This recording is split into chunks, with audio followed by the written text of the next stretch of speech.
Kelly has to go to head up a SAS hearing. And if you will, sir, go ahead and start. Thank you, Mr. Chairman, and thank you, everybody, for being here today. Commissioner Tootin, good to see you again. I think we've all established that this drought is unprecedented. And I understand from your testimony, Commissioner, that the Colorado River is facing a structural deficit of between 2 and 4 million acre-feet of water next year. To put that amount in perspective for everybody in the room or anybody who's watching, Arizona's allocation of Colorado River water is 2.8 million acre-feet. California, 4.4 million. Colorado gets 3.9 million acre-feet from the river. Arizona has junior water rights in their allocation to the river. So if our state absorbed this 2 to 4 million acre-feet loss, it would wipe out deliveries, water deliveries to cities, tribes, and farms in Phoenix and in Tucson. This is certainly not in the public interest, given our state's national role in ag, strategic minerals, and semiconductor manufacturing. You mentioned, Commissioner, that Reclamation is working with basin states to develop a consensus agreement to conserve more water in Lake Mead and Lake Powell by August. I want to make sure we understand your testimony. If basin states cannot reach an agreement, is the department prepared to take actions to impose restrictions on other states without regard to river priority? Thank you for that question, Senator. Yes, we will protect the system, but we're not at that decision point yet. So let's get to the table and let's figure this out by August. Okay, when do you anticipate you might get to that decision point? For us on the river, the August 24-month study is usually where we determine what our operations are for the next calendar year. So it's August 16th is the date that normally, where we had the first Tier 1 shortage announcement last year. Okay.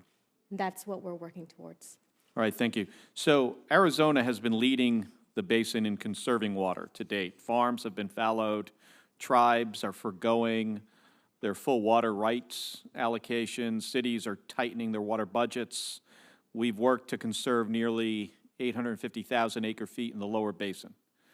And Arizona's done everything that Arizona has been asked. And we're going to continue to step up here, but we need partners and long-term commitments from the federal government because this is a basin-wide problem, not just an Arizona problem.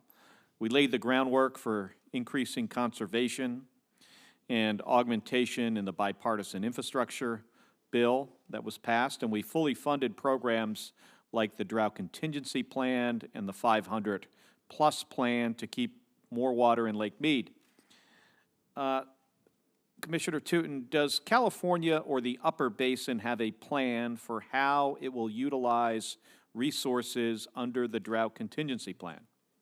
Those are conversations that are ongoing, including with the Upper Basin states and certainly with California.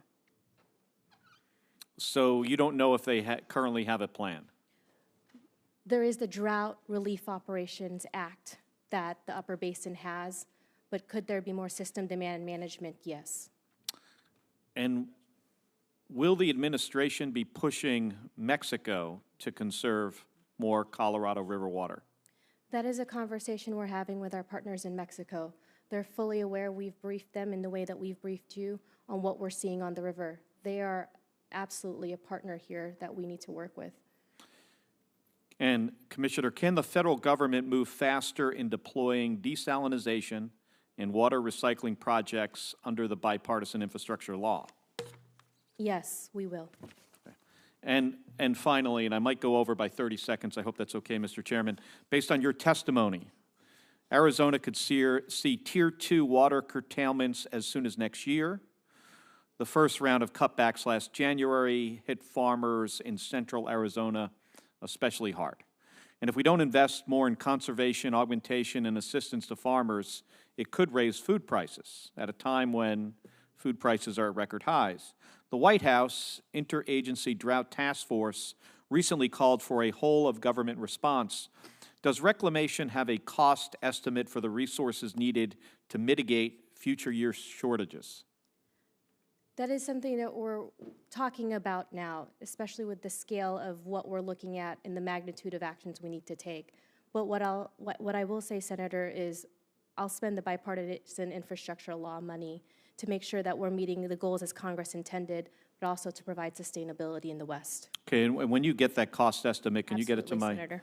to my office? Thank you. And it appears that Drought is outpacing the annual appropriations process right now.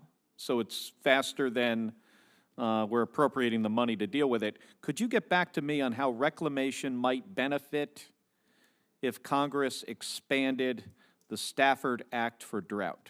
Yes, well, I will get back to you. All right, thank you, and thank you, Mr. Chairman.